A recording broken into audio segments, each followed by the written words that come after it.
Tally में general entry करने से पहले आपको सभी खातों की जानकारी होनी चाहिए। मैं आपको सिर्फ 3 खाते बता रहा हूँ अलग अलग तरह के, जिसका उपयोग आपको टैली के अंदर बार बार करना पड़ेगा। पहला जो खाता है वो है व्यक्तिगत खाता, जिसको आप बोलते हो पर्सनल अकाउंट।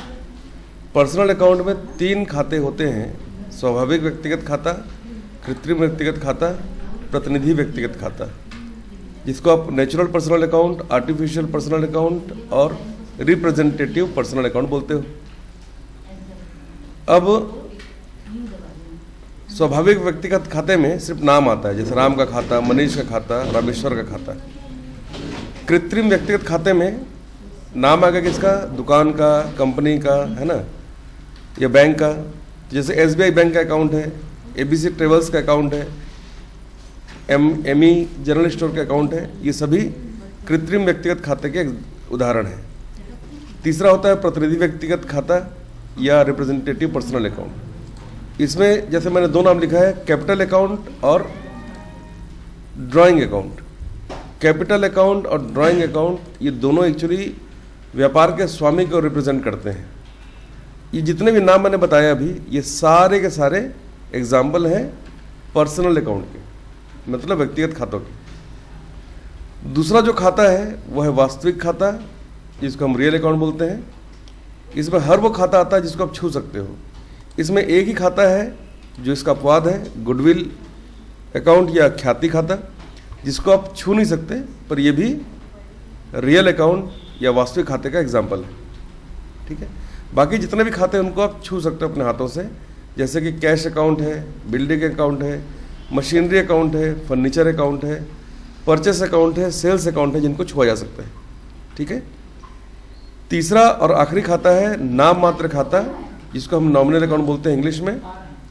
इसके एग्जाम्पल क्या क्या है?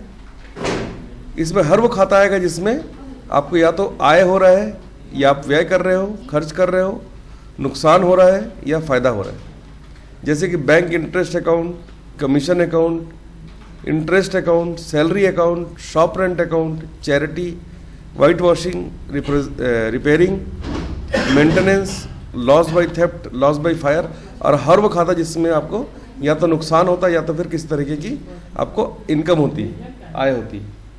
ठीक है, अब अगर आप ये याद कर लिए कि व्यक्तिगत खाता, वास्तविक खाता और नाम मात्र के खाते के अंदर किस तरह के नाम आते हैं या कौन कौन से खाते आते हैं, तो आपको फिर पता होना चाहिए कि इनके नियम क्या हैं।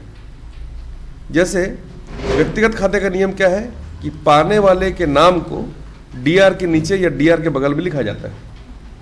ऐसे ही जो भी पैसा देता है, रुपए जो पेमेंट करते हैं, उनके नाम हमेशा सीआर के बगल में या सीआर के नीचे में लिखे जाते हैं। दूसरा नियम है वास्तविक खाते का नियम कि व्यापार में जो भी वस्तु आती है, वो वस्तु जो है वो हमको डीआर के बगल में या डीआर के नीचे लिखनी होगी, और जो भी वस्तु व्यापार से जाएगी वो या तो डीआर के बगल में या डीआर के नीचे लिखी जाएगी।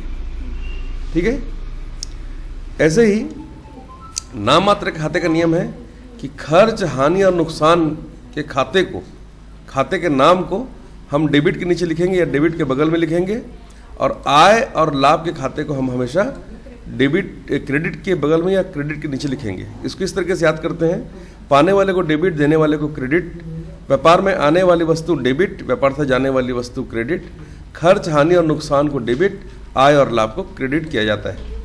ठीक है, इसको इंग्लिश में कैसे बोलते हैं? Debit the receiver, credit the giver, debit what comes in, credit what goes out, debit all the losses and expenses and credit all the incomes and gains. इस तरीके से इसको आप याद कर लो, तो आपको टैली में जब आप ट्रांजैक्शन कोई एंट्री करोगे तो आपको बहुत ही आसानी होगी।